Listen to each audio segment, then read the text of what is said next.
Now, from across the Tri-States, this is KHQA Sports. Good evening, Tri-States, and welcome into Sports Final as we begin tonight with some words of wisdom. And those are that everyone has a bad day every now and then, but it's just that when you have a bad day on the PGA Tour, it's hard to rebound the very next. Such was the issue facing Luke Guthrie in today's second round of the John Deere Classic. His opening round 76 meant he would have to go way low this afternoon. Difficult, but not impossible. We'll take you out to Friday's highlights. Illini Day out at Deere Run today. So Luke, of course, sporting the blue and orange, and a lot of the crowd was as well.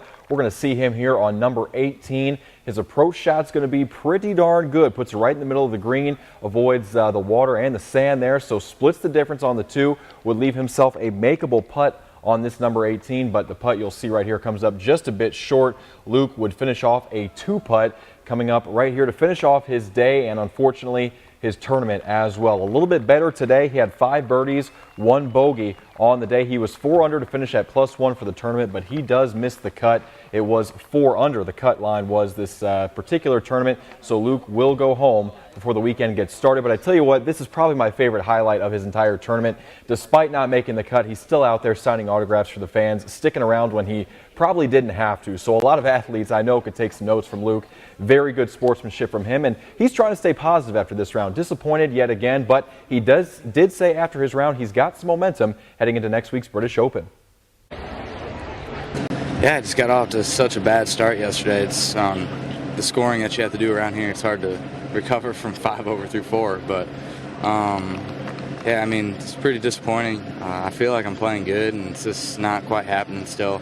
But try to take this. I kind of did the same thing last week, a bad round and then a solid round, and all you can do is try to take this and build on it. And next week's going to be a blast. Can't wait for it. And I'm hitting good putts and stuff. They're just not it's in the edge instead of fall. So, I mean, they're going to fall some week, and what better week than next week.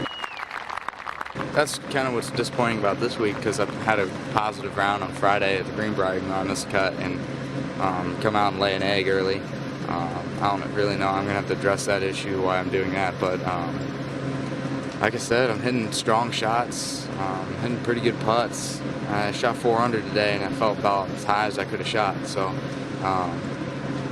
hey, good stuff's on the way. That's all I can say. So. No, you don't hate anybody, Greg. You're too nice of a kid. Oh, I don't hate anybody.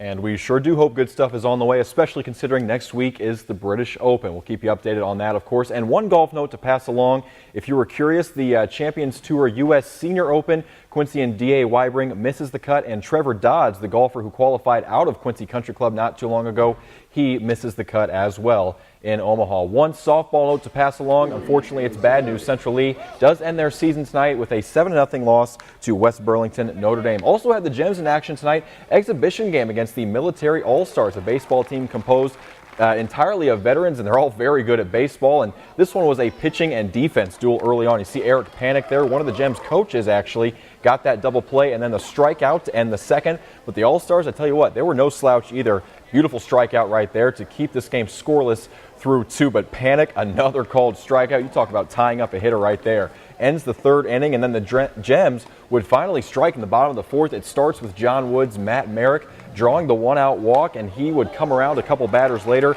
as Eric Mackey of Western Illinois drives him in with a single. 1-0 Gems in the 4th inning, and they would go on to win this game, and kind of big, 7-1 your final in that ball game as the Gems get back to regular season action there at Terre Haute, their next game tomorrow night. Also, the Cavemen get a good showing as well tonight as they get a shutout over Terre Haute tonight, 3-0, as what a night it was for Travis McDonald. 7 innings pitched, scatters just 4 hits, allows no runs, and has 6 strikeouts to go with it. So Hannibal, a very good showing tonight at Clemens Field. And there will be baseball at Clemens Field tomorrow night as well, even with the Cavemen on the road. Bragging rights are up for grabs in the inaugural Missouri versus Illinois High School All-Star Baseball game. And for Missouri, the focus is on the balance of the team's hitting order. It's a perfect blend of contact, speed, and power that could go a long way tomorrow night. Heading into Saturday's All-Star contest, Missouri is brimming with confidence. It's nothing new to say their hitting order is scary good because that's what you expect from a game like this. But this particular blend of bats, 1 through 9, has some real potential against Illinois' power pitching. Our lineup, very good. I don't think we have a real weak point in it. Pretty much everybody on this team either batted leadoff or 3 or 4 for their team. So, we got some speed and guys that batted for average and guys that can knock the ball out of the ballpark. The middle of our lineup's got guys who can really stretch the defense and put balls in gaps and maybe even leave the ballpark every now and then. And I feel like that gives us an advantage to definitely put runs up. It presents the biggest question mark heading into the game. What happens when a team like Missouri faces this many talented arms? Or maybe what happens when a pitching staff like that of Illinois goes up against this many talented hitters? You're not going to see too many great pitches to hit and then at bat against these guys. So if you get one, you really got to keep things simple and put the barrel on the ball and take advantage of it. The way I see it is, I'm just going to go up there and give one down the middle, then just swing and hope you hit it. You just hope that you're good enough when you go out there, and I know a lot of these guys, I'm sure we'll all have our opportunities to get a hit and we'll come through. What a clash it should be. Missouri has faith in its offense, but that's just one of several factors stoking this group's competitive fires. We're going to be glad to be able to look back on this and think we were the first ones to do this. I want to kind of get some revenge since we lost the basketball game.